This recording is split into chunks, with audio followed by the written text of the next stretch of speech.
In 272 CE, when the Roman legions defeated Queen Zenobia's army near Antioch, her generals were expecting to be put to death. Yet they were both surprised and horrified to observe their queen endure something far more calculated. Rome perfected the means of humiliating an emperor rather than celebrating his death, and as a living monument to the glory of Rome.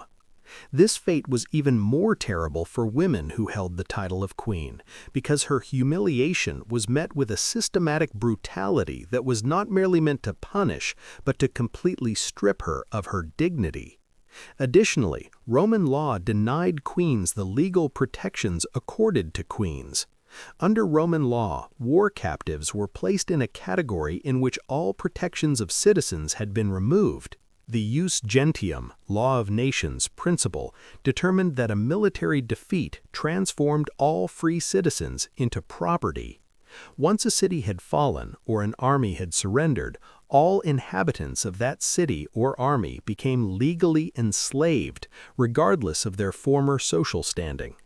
In addition, a queen would possess no greater status than that of the lowest soldier in her defeated army under the same legal framework.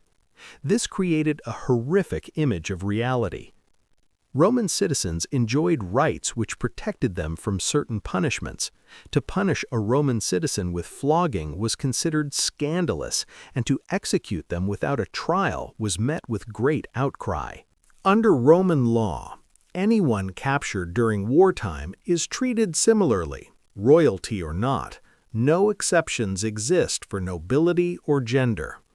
Established in the 5th century BCE, the 12 Tables was an early Roman set of laws that clearly defined these rights and established brutal standards.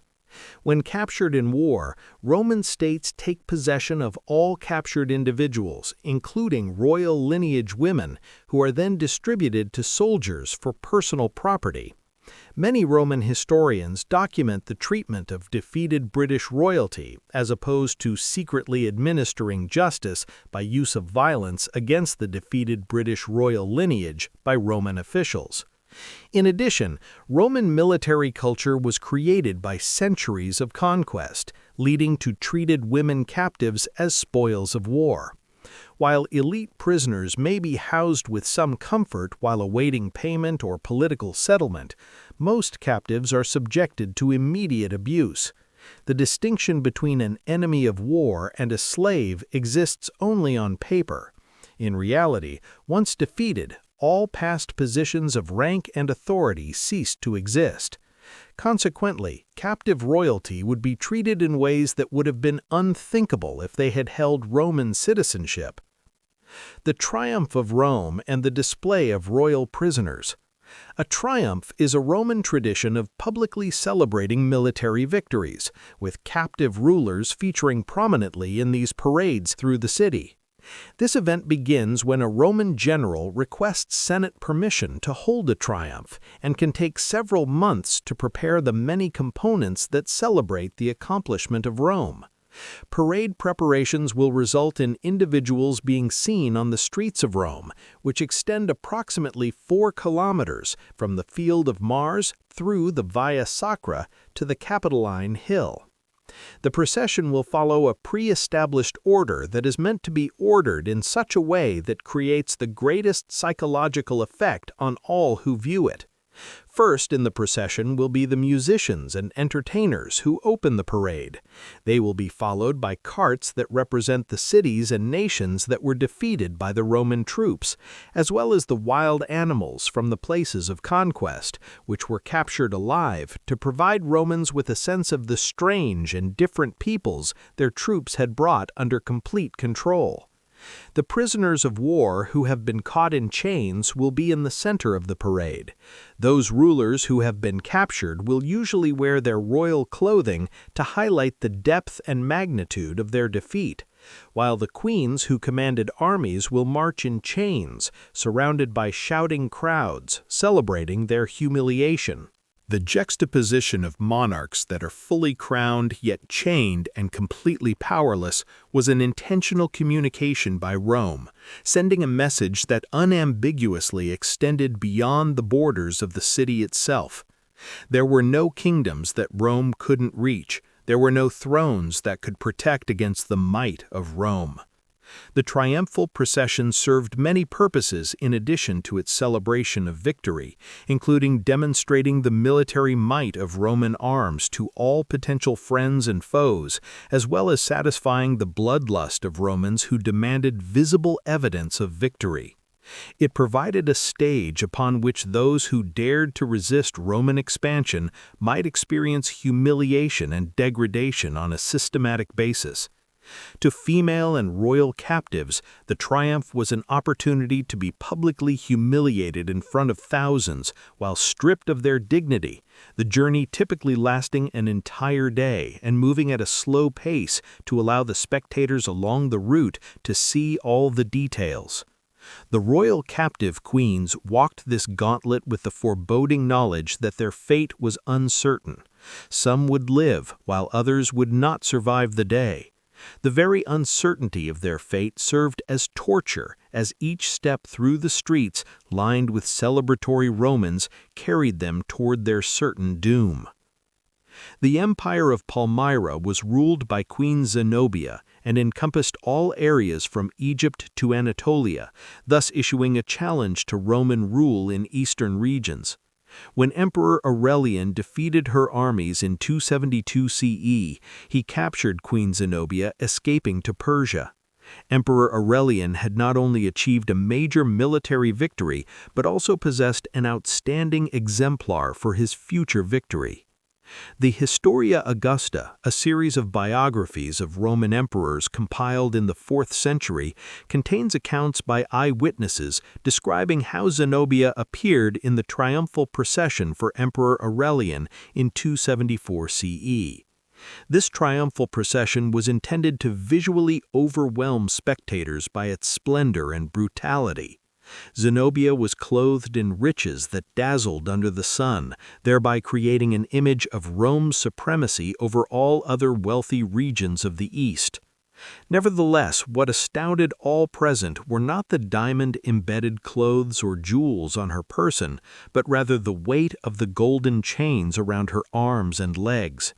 These heavy chains were not designed to simply restrict Zenobia's movements, but instead the enormous amount of weight required 2 guards beside her to assist in carrying the dreadful burden of her grand chains.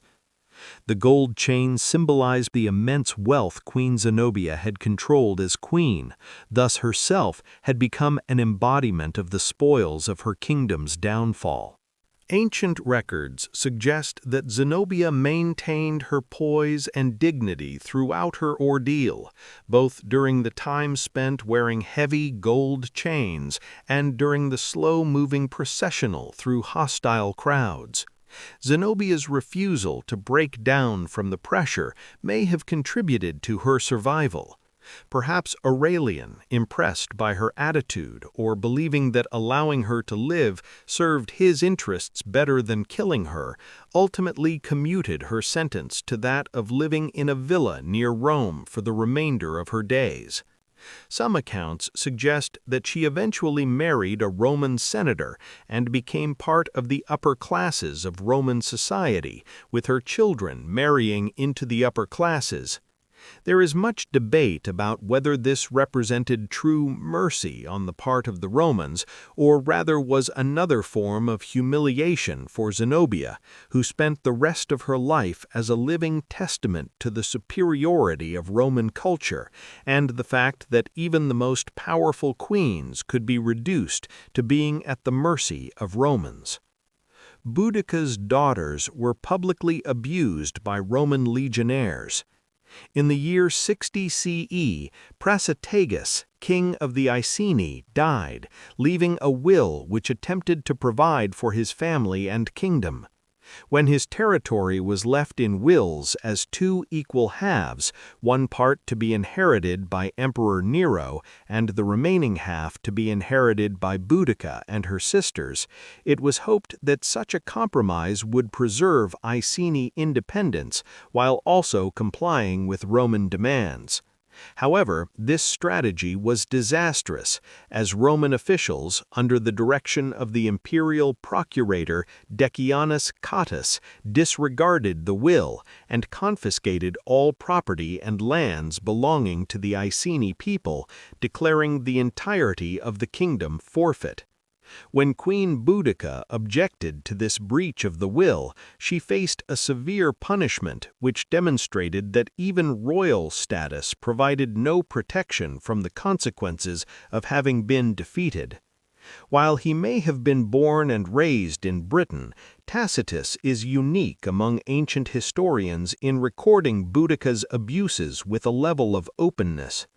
After enduring this punishment, she was further humiliated by having the daughters of Boudica, who were probably both teenagers and, in all likelihood, unmarried, being sexually assaulted by the soldiers of Rome. Tacitus describes the atrocities with a lack of descriptive detail, demonstrating his own sense of horror at these events.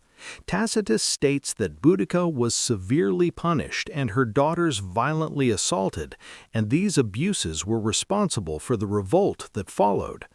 The nature of these acts was strategic and not random, with the intent to break the royal family of the Iceni and display their dominance over the Iceni. The visible nature of these results multiplied their effectiveness. The atrocities were not done secretly, rather they were done in full view of all of the Iceni people.